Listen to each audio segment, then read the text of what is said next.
Hello and welcome to the 2025 Educational Webinar Series. We're going to pause just a moment while we have everyone joining us.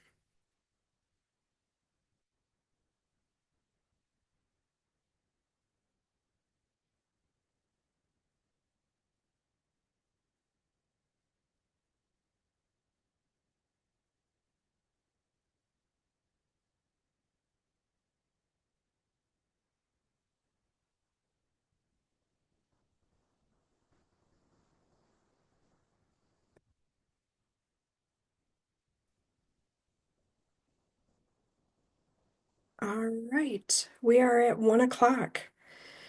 Welcome everyone to the 2025 Educational Webinar Series. This month we have the Certification Board of Infection Control and Epidemiology updates for you.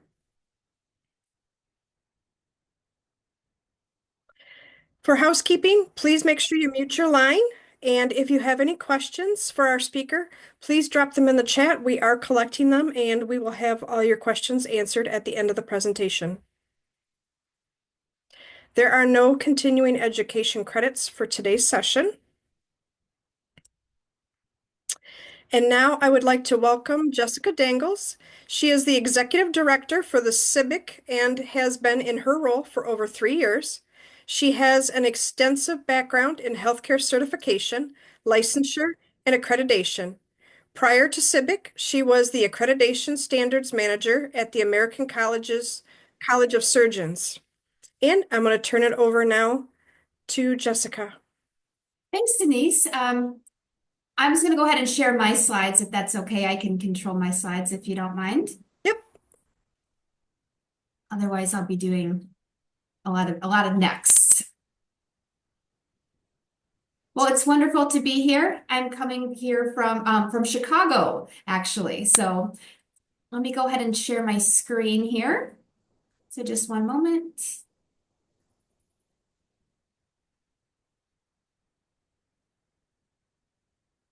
Okay, so everyone should be able to see my screen. So thank you for inviting me today. My name is Jessica Dangles. I'm sure I've met many of you either at APIC conferences or various events. I find myself traveling quite a bit for this position.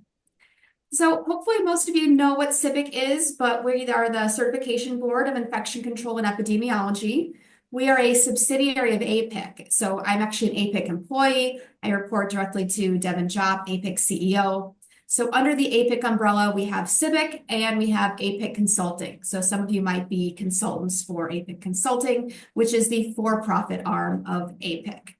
So we are a voluntary, autonomous, multidisciplinary board.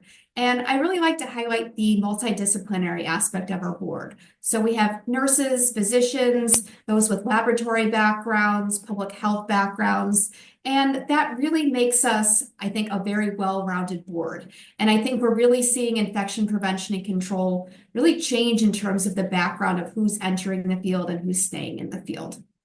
So once again, this is kind of the breakdown of that APIC enterprise. So today I'll spend some time talking about the different CBIC certifications. I think it's really exciting to see that we have a certification for really each level of your career path. Whether you're starting as a novice, you're mid-career, or you've been a CIC or long-term care certification holder for a while, and you're ready to move into that expert level, which is our new ALCIP, the Advanced Leadership Certification. So I'll talk a bit about each of these today, and then I'll spend some time talking about how to maintain your certification through infection prevention units. So I always like to start by talking about the differences between a certificate versus a certification. You know, certificates are certainly important. I think I'm seeing more and more IP certificate programs popping up, it seems, every week. And these are really awarded following, taking a course or a series of courses that provides education and training around an intended learning outcome.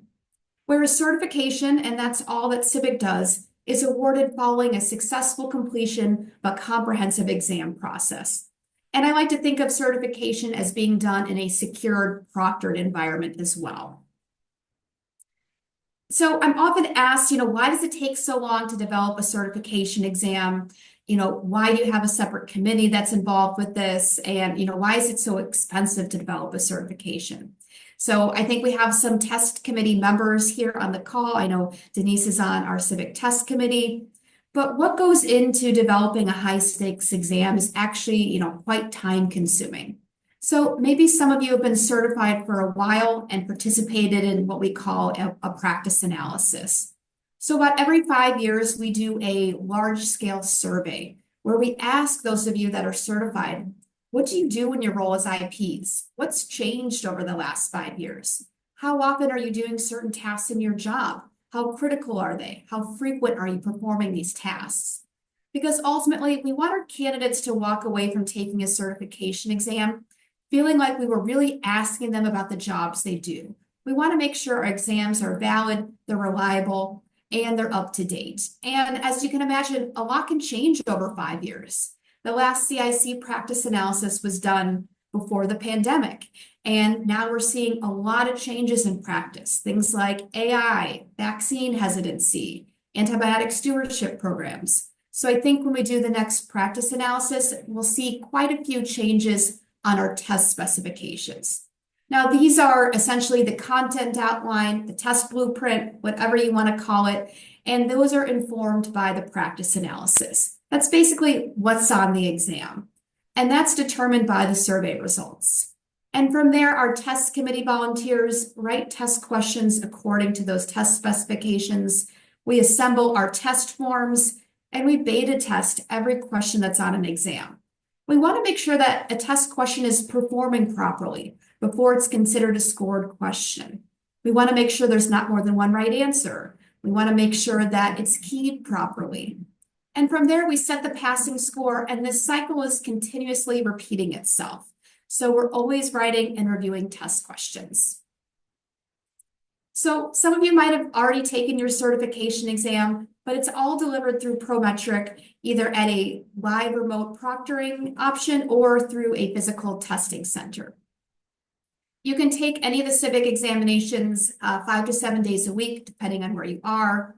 The AIPC is 100 multiple choice questions, and the CIC and long-term care certification are 150 multiple choice questions. I always say, wherever you're taking your exam, you should have about the same testing experience, no matter where you are in the world. Our testing centers are located in over 160 countries. They all look about the same. They'll be monitored throughout your exam with a test administrator, and you can really test any day of the week. Now, you can also test at home using live remote proctoring. This is called ProProctor. For some candidates, this is exactly how they want to test in the comfort of their own home. For some people like myself, having to get all of my internet access, my laptop up to speed can be a little anxiety producing. So you definitely want to make sure you have a strong connection and you have all the software installed that you'll need on your big day. So we'll talk a bit about the AIPC. This is our entry-level certification exam. It was released in around 2019, 2020. It's great for someone brand new to the field, looking to transition into IPC, and it is a renewable certification as well. And I always say that it stands out to hiring managers. For those of you that are maybe looking for a new job, or for those of you that are making hiring decisions, if someone's gone through a certification process, you know they've taken the time and the dedication to take a proctored exam. You know they have that baseline knowledge. And so ultimately, deciding between someone that has their certification and someone that doesn't, ultimately the person with the certification really does have that leg up. And getting your AIPC can actually help you transition to acute care or long-term care as well. Now, the content outline is exactly the same as the CIC. Some of the weights are a little bit different, but the questions are really written assuming you have very basic knowledge. A lot of these questions are more recall type questions, and they don't assume you have education experience or work experience in IPC. Now, just taking a look at where our certificates are, United States, Canada, and the Middle East, you'll see this theme for all of civic certifications. So we'll talk more now about the CIC, the Certification in Infection Control. There's been some great studies in APIC that show having your CIC supports higher salary compensation, increased job satisfaction, improves patient outcomes, and really advances evidence-based practice and is valued by the public and within the healthcare industry. It instills professionalism among practitioners, and it's formally recognized as well. And, the impact, I won't read through all of these, but when you have your CIC, you actually have a stronger understanding of certain IPAC practices, and you're more likely to implement them as well. From what I've heard from so many of you is having your CIC really gives you the confidence as well to implement best practice in IPC. And there was actually a study done in APIC. I'm not sure if any of you read this last year in the Middle East. Out of those 269 staff that use electronic IPC infection control network databases, 69% of those had surveillance activities, and actually conducting surveillance and using the appropriate methods were significantly associated with CBIC certification. So once again, having your certification really aligns with implementing best practice. The CIC is also accredited by the NCCA, which is essentially, it says we follow all the best practices when it comes to developing our certification exam. The eligibility guidelines. Now, these are guidelines. They're not requirements, but really they are in place to set you up for success on your certification.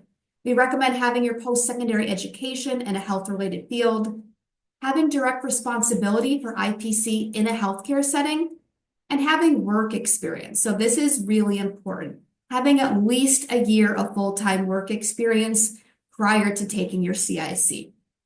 And we want you to have experience in exactly what's on the content outline within these 8 domains. So this is what's actually on the exam. And the questions are really written assuming you have at least a year or 2 of full-time experience. They're written assuming you have your post-secondary education as well. They're not just recall-based questions. A lot of these are scenario-based questions that you really need that experience in order to be successful on the exam. So this data is from December, but we have just over 10,000 CICs worldwide. We actually have CICs in over 47 countries, if you can believe it. But the United States, Canada, and the Middle East are definitely our biggest markets for certification. So now we'll talk about recertification. I get a lot of questions on IPUs really on a daily basis. So the CIC and all of our certifications are valid for 5 years following the year of successful examination. Your CIC or any of your examinations that you might have taken, your certification expires December 31st at the end of the 5th year. So for CIC, you can use infection prevention units, or you can do a at-home unproctored online examination. I will say this is the last year that open book unproctored exam will be offered. So anyone with a December 31st, 2025 expiration date that might be on this call, you do still have the option of IPUs or that at-home unproctored exam. So starting next year, you can still retake the CIC over again if you want to take an exam, but otherwise IPUs are your best bet to maintain your certification. Now, why are we discontinuing that at-home unproctored exam? Well, I'll say over 2/3 of our certificants are choosing to recertify via IPUs. And there's obviously some security implications involved with maintaining an open book unproctored exam. So we've had some issues with sharing of content and things like that. So IPUs, these are infection prevention units, otherwise known as IPUs moving forward. You can earn IPUs a variety of ways. Presenting at conferences, attending conferences, your chapter activity. It just does need to be infection prevention related. So every 5 years, you do need to submit a portfolio showing that you have at least 40 IPUs.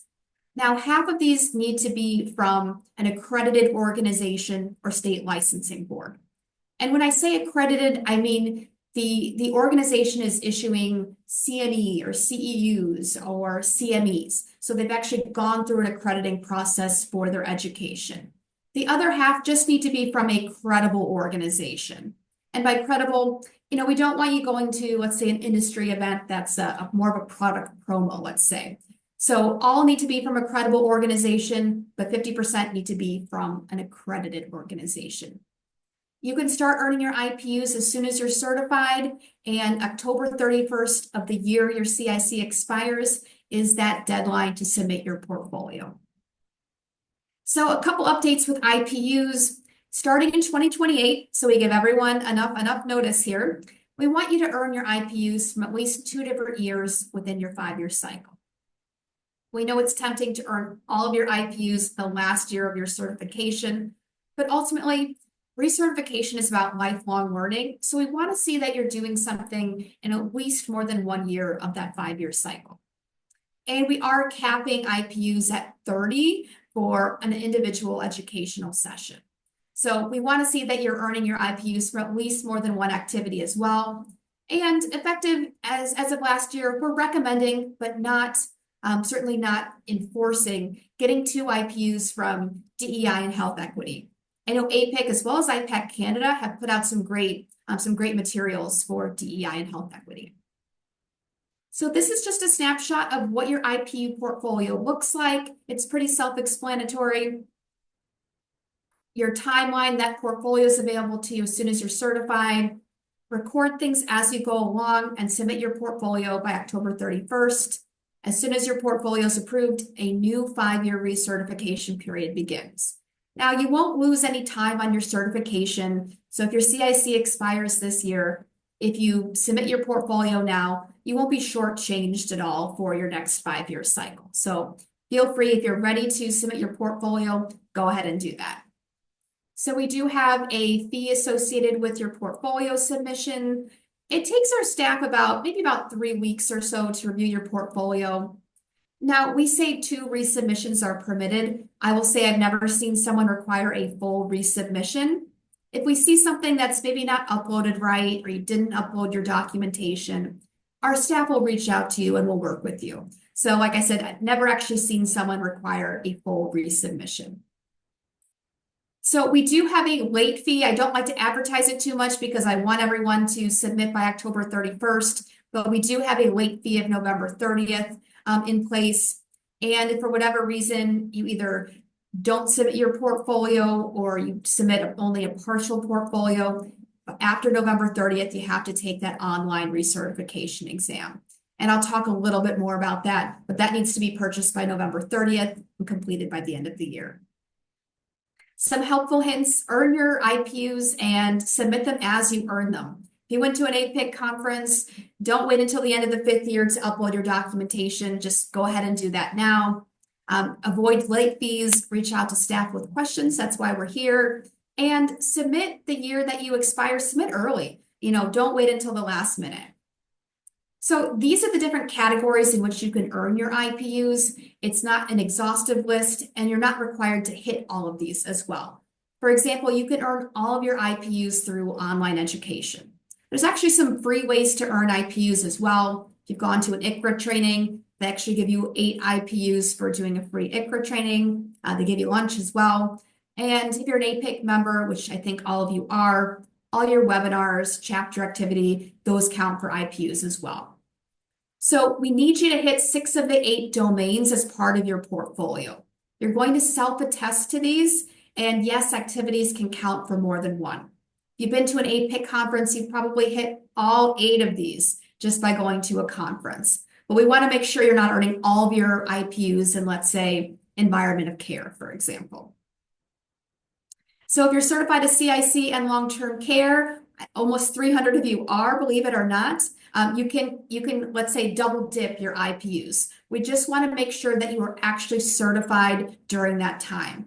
So if you earned your long-term care certification in 2024, you can't upload a certificate from 2019 to use for your portfolio. So as long as it's when you were certified by both, you can go ahead and double dip your credits. I'm always asked, does chapter activity count? Yes, it does. So chapter meetings that are infection prevention and control related, if you are in a position of leadership on your chapter, that counts as well. So we always encourage chapter activity for IPUs.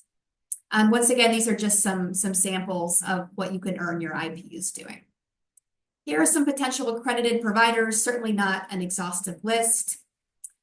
Verification form. So we want to see a verification of the activity. If it's a chapter event, we want to see your name, the date, the logo, and any accrediting information.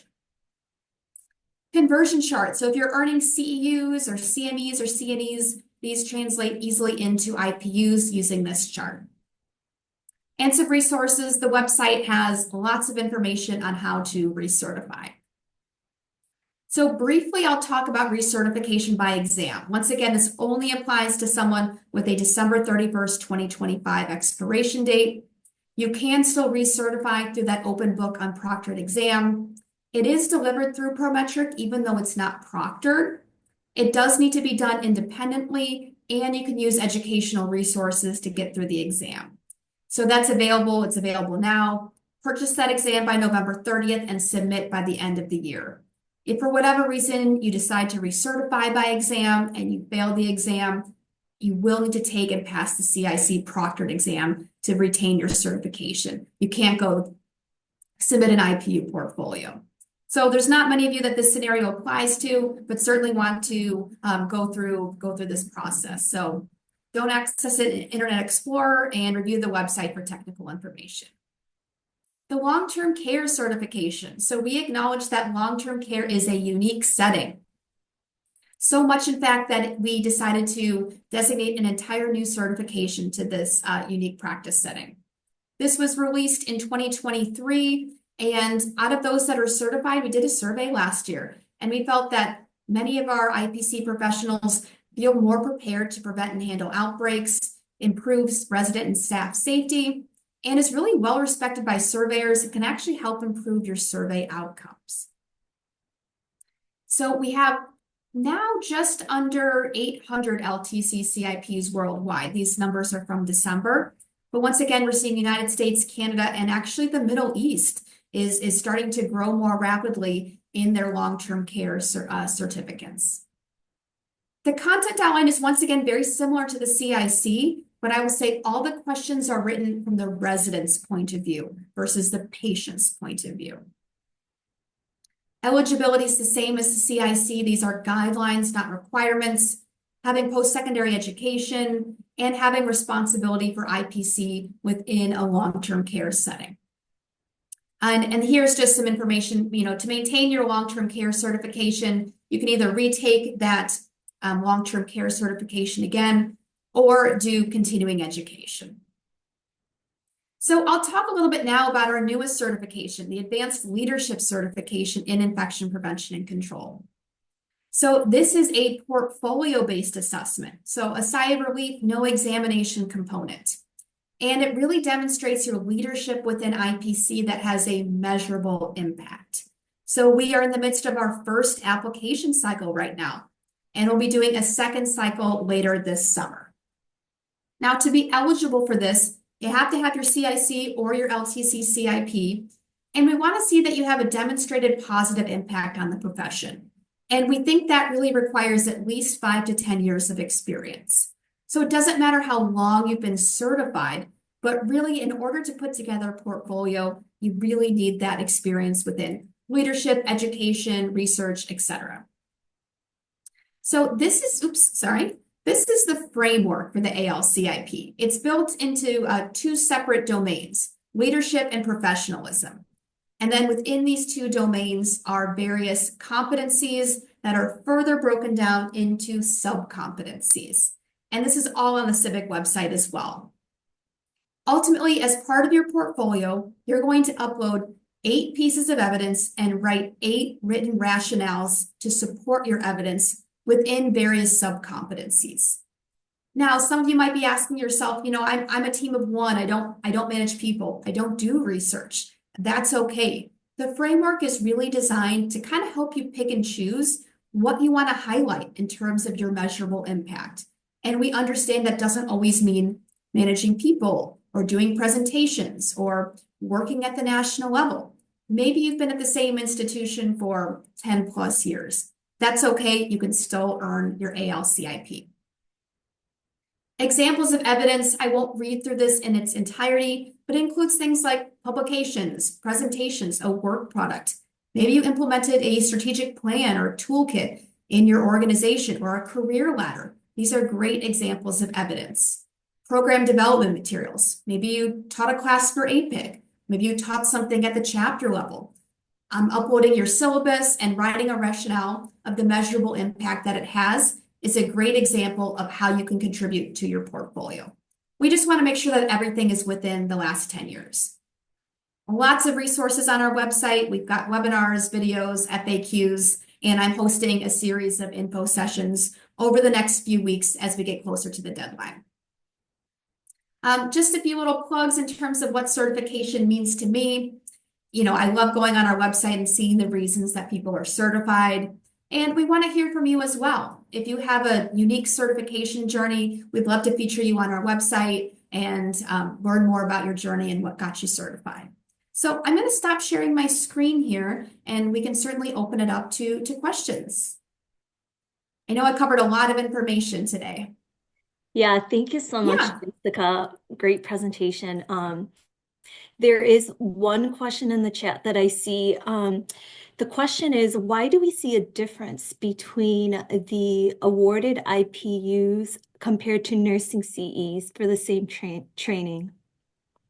Sure. So let me pull up that chart again here.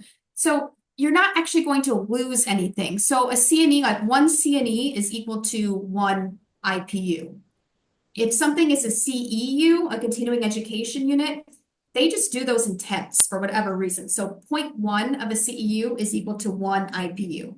So one CEU is actually equal to 10 IPUs. And that's just, you're not being shortchanged anything. It's just how they are awarded. So CEUs are always in tenths, and CMEs and CNEs are always in whole numbers. So hopefully that makes sense. I didn't make those rules, not sure why CEUs are done in tenths, but you're certainly not losing anything, and it is equivalent. So if you earn 10 CNEs, that would be 10 IPUs.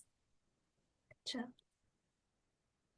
That was the only question I see in the chat. We'll give it a minute or two just to see if anyone else has any question. And I welcome those on the line to unmute yourself and ask as well. Oh, okay. So John wanted to clarify his question. So to clarify, the week-long long-term care training from APIC awarded only 11 IPUs, but was worth more CEs. More CEs, long-term care.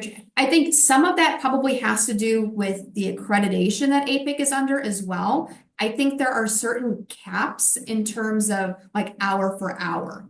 I think sometimes if something is a certain number of hours, they're actually able to give more CEs or more nursing type credits. That really just has to do with the accreditation.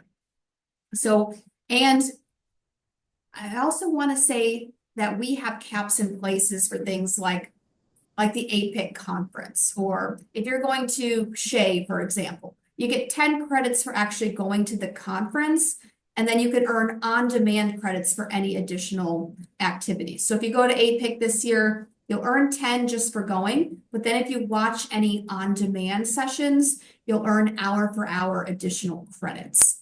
But in terms of, something like the long-term care training, I think we don't want people using that as the only source of their IPUs. So I believe that's why APIC is capping it either at, a 10 or 11. Mm-hmm. Otherwise, we might see that as the only thing as part of your IPU portfolio. And ultimately, we want to see some diversity as well. Thank you.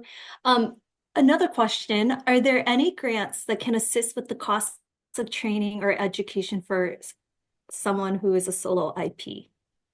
I know APIC National, they have some scholarships associated with some of their strategic partners. I know like Clorox and Diversey have some scholarships. I know there's been some that I've seen on social media as well. I won't speak for your chapter, but maybe that's something that you want to think about at the chapter level as well. I'm seeing more and more chapters starting to offer support for things like education, training, annual conference, exam registrations, things like that. What's the intended impact of the new ALCIP? So, a question that we've gotten from a lot of folks is, I've had my CIC for X number of years, some people up to 40 years, quite honestly. I think we're at year 42 of the CIC. And, having your CIC means you've got about the 2 years of experience, you're ready to practice. But the question has been, what's next? I'm an IP and I want to be more elevated. I want to be more in a decision-making role. I want to be elevated in my role or my department, my organization. And I think the ALCIP is that next step to really show your employer, to show the public of the impact that that you've had in your profession. So unlike an examination where you're doing, the multiple choice questions, that's not always the best way to measure someone at an experienced level. So I think someone that's submitted a professional portfolio that shows the impact in the profession, that's something you can take to your organization, and I think ultimately kind of help you be elevated as well. So that's really part of APIC's strategic plan, or CBIC strategic plan, shall I say, is to elevate the profession. So I think we have that novice certification, the mid-level, and then, what's next after that? So we certainly don't want to assume anyone wants to kind of stay at that mid-level, which is ultimately what CIC long-term care is, but really to get you elevated. So long-winded answer, but that's really the goal. Thanks, Jessica. I have a Yeah. clarifying question on one of your slides. So you had said that the CBIC board recommends candidates earn at least 2 IPUs from DEI and health equity within healthcare. Is that a new requirement starting 2028, or it is currently effective right now? We actually implemented it last year. So if you have credits that you want to use to your professional portfolio, go ahead and use those. It's not a requirement, it's just a recommendation. Gotcha. Thank you. And I will say I've hosted probably 10 of these info sessions for the ALCIP now. And, I think kind of a common theme is people are doing really great work in IPC, but maybe not getting the recognition for it. I've heard from a lot of people, I've implemented an antibiotic stewardship program at my hospital. I've been teaching a class for APIC for 5 years, or I implemented a career ladder and I got, 10 people certified. These are the things we want to publicize more, because kind of a running theme, and I'm not an IP, but we're hearing a lot of people say, I want recognition for what I'm doing. Or maybe there's not a good avenue for me to kind of shout from the rooftops the work that I am doing. So a lot of the conversations I've had with IPs has really kind of uncovered a lot of the great leadership work that people are doing, but maybe haven't really been recognized for, haven't had really a platform to showcase that as well. So I think it's going to be really exciting what comes out of this first cohort. Thank you so much, Jessica. I don't see any additional questions, but as you can see, there is Jessica's contact information. So if you want to save that, and then this meeting was actually recorded, and we will send out a post email, webinar email with a link to our YouTube channel, and then all the session recordings. Just before we close out today and then jump into the peer-to-peer mentorship, I just want to make you guys aware of upcoming APIC Great Lakes webinars. So our next event will be March 11 with a topic presentation on outbreak investigation and surveillance. May 20th will be construction and renovation. And then as you can see there, we have our topic for July is to be determined, followed by our member presentations from national conferences, and then save the date. Our fall conference this year will be Thursday, October 9th, 2025. And then our last presentation of the year will be November 4th on NHS Re-Baseline. Thanks for having me, slide. and feel free to keep in touch, everyone. Bye. Yeah, thank you so much, Jessica. And then, yep, like I said earlier, if you missed a webinar, don't worry. We have all the recording posted to our YouTube channels, and then all of the presentation slides and materials can be found on our APIC Great Lakes website.